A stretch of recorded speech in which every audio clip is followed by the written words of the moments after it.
Hi folks, welcome to America 2.0. I'm Mark, how you doing? Alright, this coming from EU Times. This one, is it true, is it not? It's gonna make a good story anyways.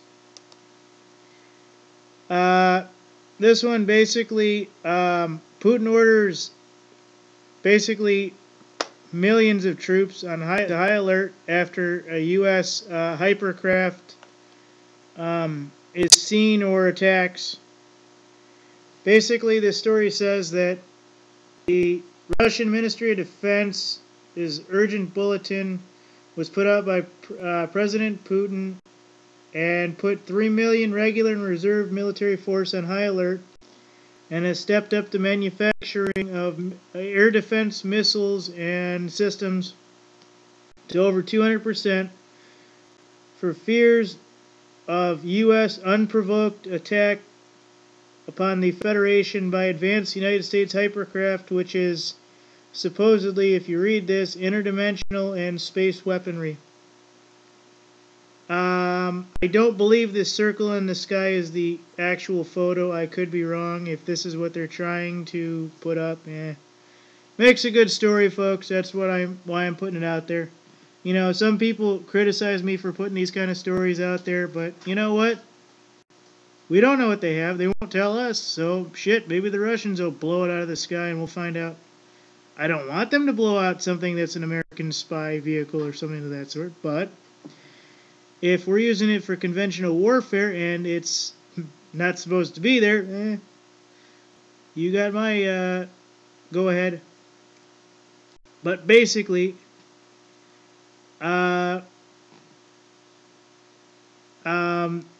an appearance of the Federation of Russia in the name of the Republic of Kazakhstan, having seen this hyper U.S. craft and it being captured on video. They're calling this an unprovoked attack because they're not supposed to use this type of technology in conventional warfare.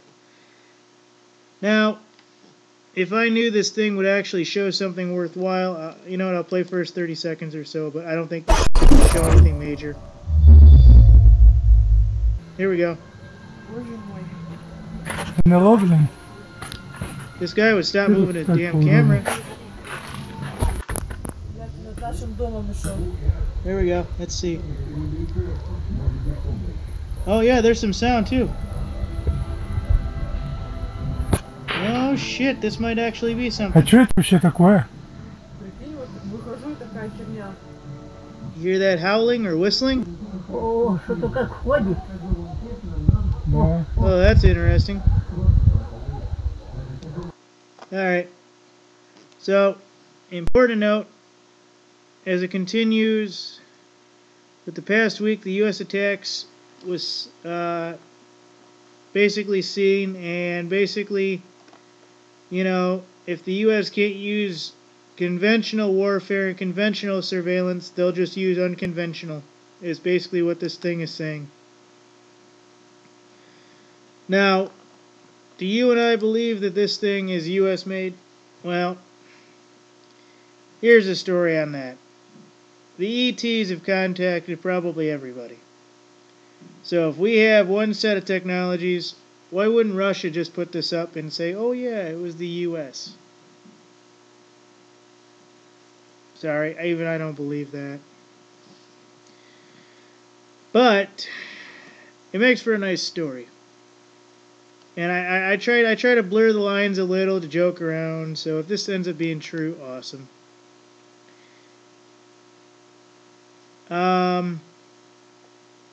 So there you have it, folks. I'm not sure why this is being labeled a threat or anything was under attack.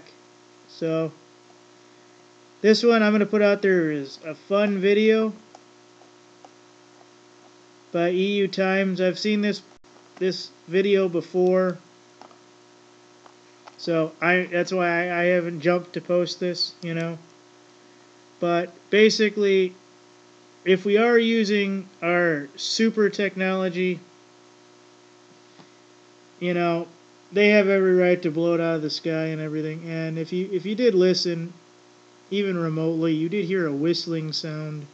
So it could have been some type of surveillance entity or surveillance equipment that's super high tech. I don't know. I don't think we would risk doing that, but you know, if Russia has the same contacts, it might be Russian, it might be, you know, from any one of those countries, and it might just been floating by.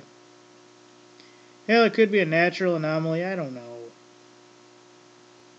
You know, when you get up into that high tech stuff, that is it the U.S.? Is it Russia? Is it the ETs? Ooh, it's anybody's game. You know, if it doesn't have labels, if it isn't flagging some kind of a radar or something, if the guy recording doesn't have an infrared and thermal, lens and everything else that he can take off, screw on, look, take off, screw on, look, and you can actually find out what spectrums it actually goes in and out of focus with and what it actually is versus what it actually isn't. I was watching one video that showed the U.S. having deployed invisible cloaks or invisibility fabric in Afghanistan toward the last part of it. And what it basically shows is when somebody's wearing the stuff, you can't see them, but if they move, you can see like a shadow moving across. Also, they're not impervious to like infrared and thermal and stuff like that. So anybody with night vision or any type of lens, can see these guys.